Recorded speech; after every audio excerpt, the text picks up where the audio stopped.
Good morning, YouTube. Warbles on a lot here. 9:10 Eastern Daylight Savings Time. So it's about 17 minutes past 8 local apparent time. And as you can see, Queensland bushfire haze has arrived. Up there in Queensland, I think they got 40 degrees forecast for today, and it's not going to get any better for them for another 2 or 3 days. But here, though their smoke has arrived, the drill rig has yet to depart.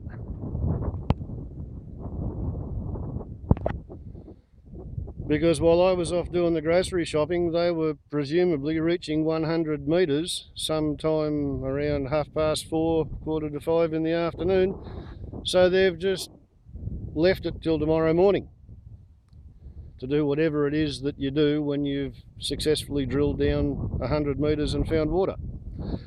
Therefore, considering that while the rig was operating on Friday, I did speak to the bloke who was controlling it and secured his permission to make a video about it and to include their sort of business card as displayed on the door of the trucks, and he said that would be okay. So I'm figuring they probably won't get too upset at the concept of me making a bit of a drill rig walk around shot filmed in the moonlight, as you can see, with the crescent moon on the other side of the tower. And when it's not clattering and carrying on, it's a bit easier to see how the thing works. At least that's the theory. So the heart of the whole thing is this great big water-cooled diesel hydraulic pump. It drives the hydraulic motor on the winch with which they pull the new drill rods into position for joining them end to end with a tapered screw thread. The hydraulic pump also drives the drill head, as you can see it up there, and it's got a pretty good reduction drive, probably about an 8-to-1 from the hydraulic motor onto the shaft drive. There you can see the connection between the drill head and the shaft, and the drill head itself is pulled up and it's pulled down by that overgrown endless bicycle chain.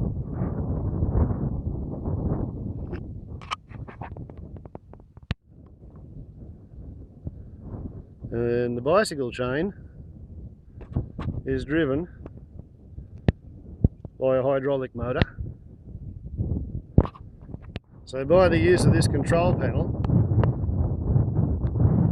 and knowing which one of these levers does what, old mate can turn the drill backwards or forwards, pull the drill head up or down, control the speed of it, and also control the pressure with which the drill head is being pushed down into the ground.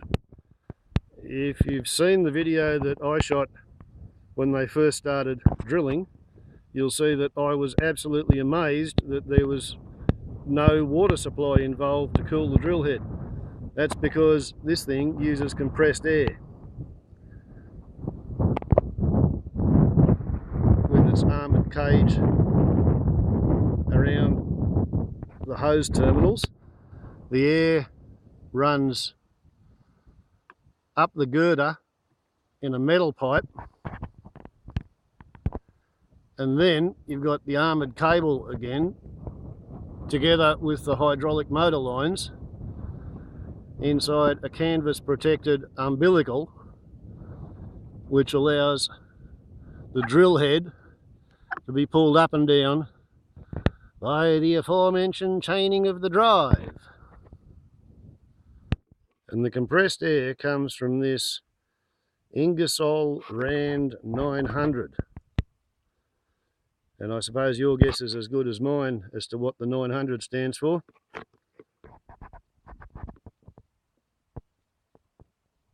Maybe 900 kilowatts, but I'm going to plump on the side of 900 cubic metres per minute. So it sucks air in from both sides.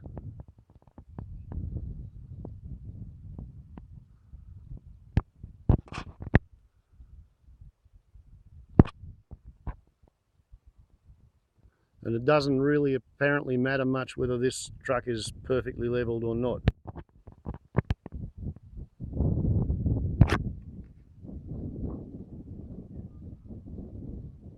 Unlike the drill rig, which has only one wheel actually touching the ground.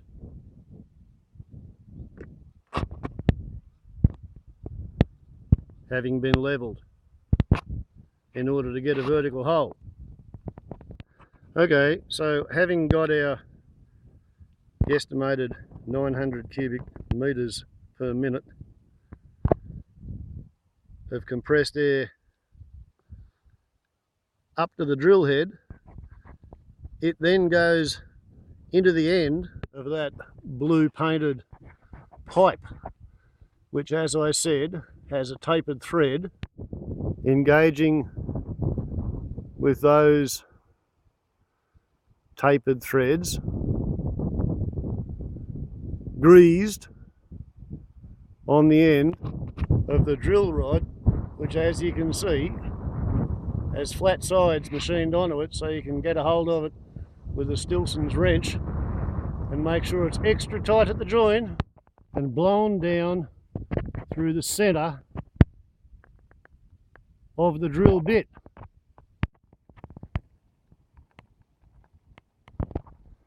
And there you can see the presumably tungsten carbide tips on the cutting faces of the cutting teeth. So the compressed air comes out of there and it cools down the big bit of tungsten on the cutting face, and then there's supposed to be a long, thin, continuous bit of tungsten armouring the buttress of the cutting edge, and on this one that's obviously chipped off when it run into a particularly tough bit of basalt. But there you can see the taper on the thread.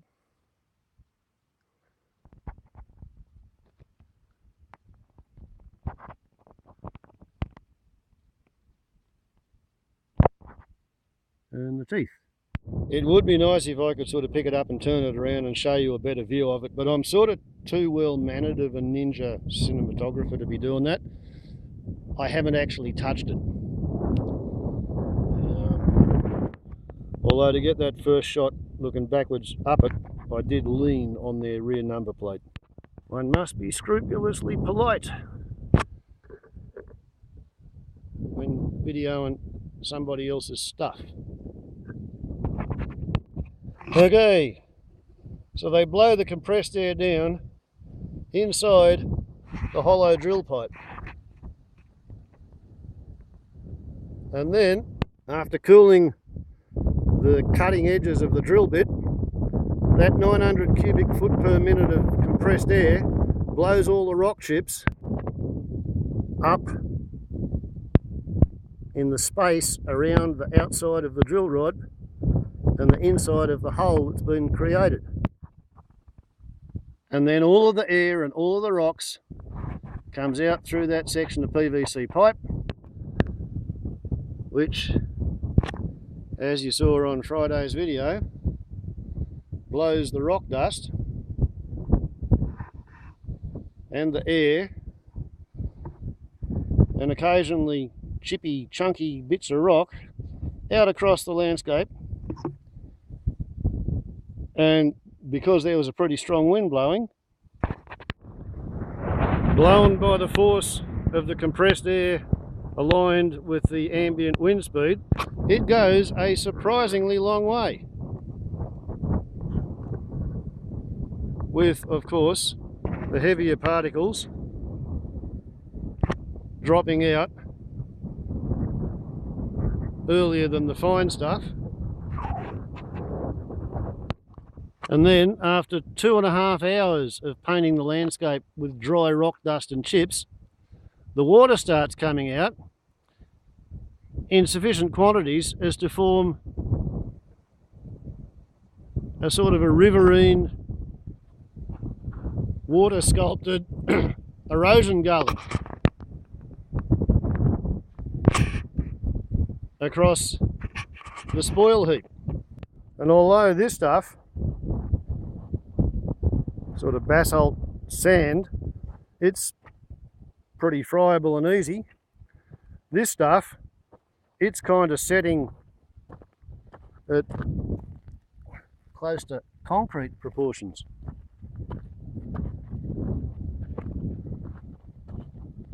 So the dusting goes 1, 2, 3, 4, 5, 6. This is at 20 metres.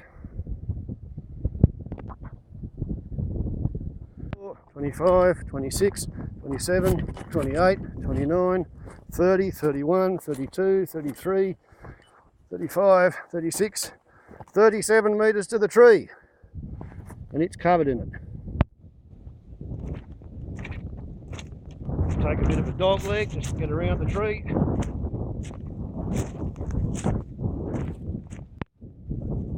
Show you what it looks like.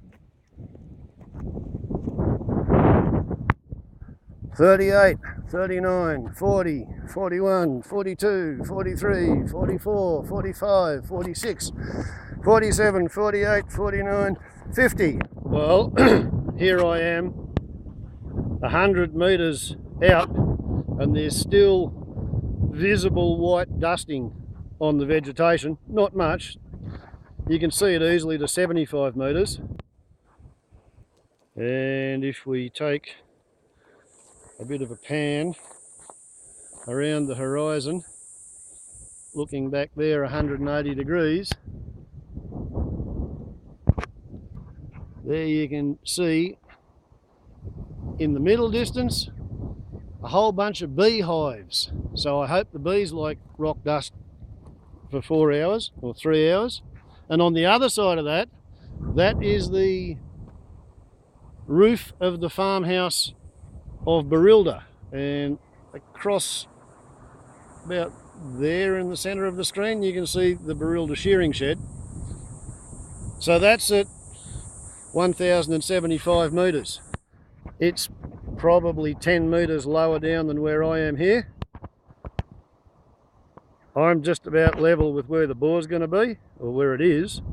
So the next stage of the project is to dig a trench about 100 metres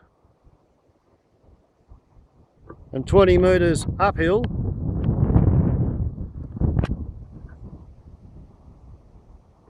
to just this side of my gate post. Now, a funny thing about water, you can suck it 33 feet or 10 metres. You can't suck it any more than that. So the pump is going to have to go either down at the bottom, or it's going to have to sit on the top and push water down in order to push more water back up. So it's an electric pump fed by solar panels, so it's probably going to have a battery bank and a control unit, and the panels have to be as close to the battery and the pump as possible, otherwise you'll lose a lot of your electric current to line drop, which is why these trees had to come down. They're above the level of the bore. They're pretty much due north of it. They were as tall as that one. So for 4 or 5 months a year, they would have shaded the panels and made the thing dysfunctional. I calculate that when the water from there is pumped up to a tank just about there on the flat spot, run through a kilometre of 50mm pipe down there, with a fall of say 33 metres. And not only will it provide water for Pauline to do the washing, with 1.94 tonnes of water in the pipeline moving at 10 kilometres an hour, if you put a collecting tank and a Pelton wheel and an alternator at the bottom end, every time you ran 10,000 litres or 10 tonnes down the hill, you could collect 1 kilowatt hour of torque, which you could then turn into about 750 watt hours worth of electricity for very little extra expense if you wanted to. Warbles on a lot to YouTube. Ciao.